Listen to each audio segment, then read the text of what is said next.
Hi, my name is Megan Zimmerman, and I am the program coordinator of Dementia Friendly Iowa and the local initiative of Dementia Friendly Cedar Valley. Today I am here with Dr. Elaine Eshbaugh, a professor of gerontology at UNI, and she has been involved in helping start Dementia Friendly Cedar Valley and has been a great supporter ever since. So, Elaine, thank you for being here. Absolutely. And my first question for you today is just, can you tell us a little bit about what you do and how it relates to dementia?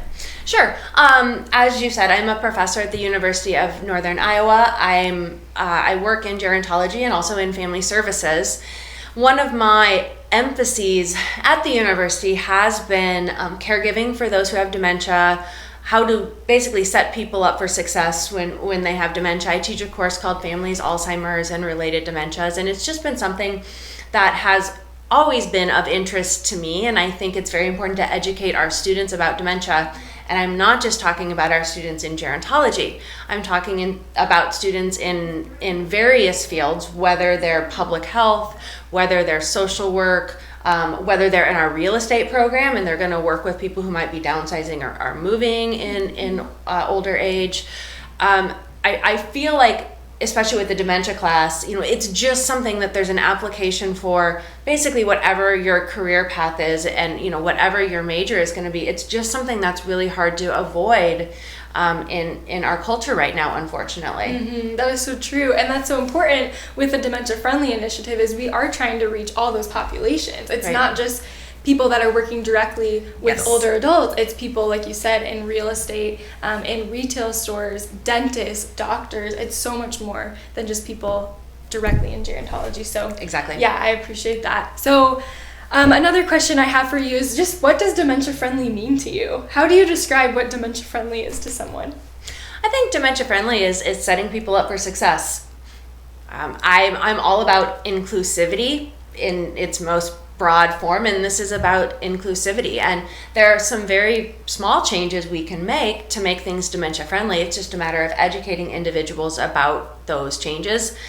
Many of those changes don't cost a lot of money, but it's just a matter of people realizing the world that you live in when you have dementia, and how can we support you? How can we help you to still do the things that you love to do, even after an Alzheimer's diagnosis or a diagnosis of a related dementia? Mm-hmm, definitely.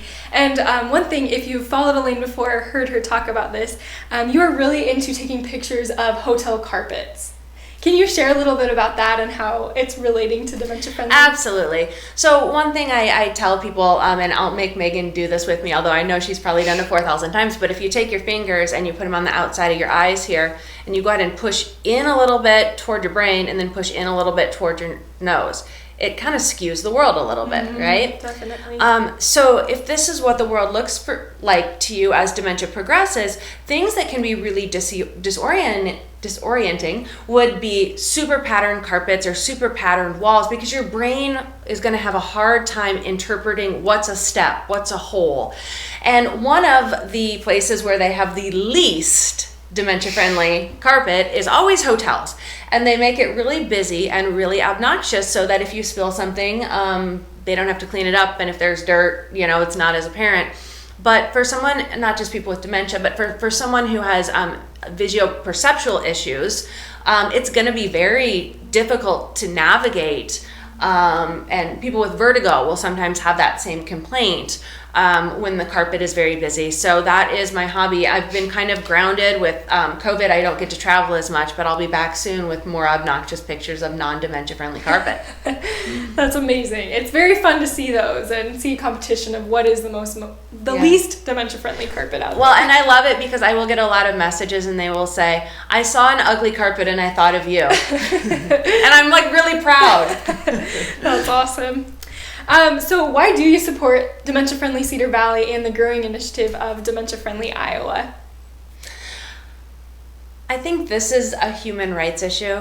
I see people with dementia who could be living much better lives or more optimal lives if we made simple changes. I would like to see people with dementia live in the community as long as possible. Mm-hmm. So most people with dementia do live in the community for most of the duration of their disease process. Many go to a nursing home just at the end. And I would like to see us as a community focus on trying to expand the time that they can spend in the community living with their partner, living with their family. And there's a few reasons for that. One is just looking at the demographics right now. I don't know how we're going to afford as a society to have everyone in a nursing home. We're going to have to do better with keeping people at home. So what can we do for people who have dementia to keep them safe and independent in our community for as long as possible and give them the best quality of life? I sometimes I struggle with the perception that we have of dementia. We joke about dementia. You know, if someone forgets something, I guess I got that Alzheimer's. It's like, you don't cough and say, I guess I got cancer. You know, that would be weird. That would be like really offensive. But we joke about dementia not realizing that it's caused by diseases that are terminal.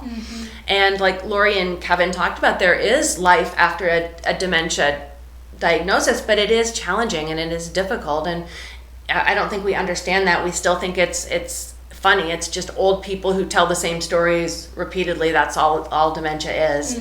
And really that's not it at all. Yeah, exactly. And with Dementia Friendly Iowa and local initiatives like Dementia Friendly Cedar Valley, we're really trying to work on that. We have business trainings and organization trainings where people like me, Elaine, and a few others on our action team can go in and teach what it's like for a business or organization to be dementia friendly. And a lot of times, like you mentioned, it's free changes, or it's just simply that education of knowing how to interact with that person. And so yeah, we are really grateful to get to work on this together and do this kind of work, because it is super important. So was there anything else you wanted to share, Elaine, about Dementia Friendly or dementia in general? You know, just a couple of myths that we've talked about earlier. One is that it's just about memory loss. And as we know, it's definitely not just about memory loss. A lot of families will say the memory loss, if it's there, is the easy part. It's the stuff that comes along with it, the depression, the hallucinations, that may be much more difficult to navigate. The other myth would be that most people with dementia live in a nursing home, so we don't really need to worry about it unless we work at a nursing home. Totally not the case, as we've talked about. Most people with dementia live in the community, just by, like you, me, maybe some of them live by themselves, perhaps. But it is a community issue. It's not a facility issue that we need to think about. We need to think about our entire community. The other myth that I see a lot is this is just about old people. And the youngest person I know who was diagnosed with dementia, she started showing symptoms at 38 and she was diagnosed at 42. So when we talk about Alzheimer's, 90% of cases are diagnosed in those 65 plus. But that means there's 10% who, and that's a lot, who are younger, and we're really not doing a great job providing services for that younger group, who may be very physically healthy, very active, still in the prime of their career, like Kevin was. So I think that's something we forget about too. You know, it's not just old people who look confused all the time, because you would see these two out in the community, and you would never guess that they had dementia. And I just think that, we need to get past this idea of this is what dementia looks like, because it's so diverse.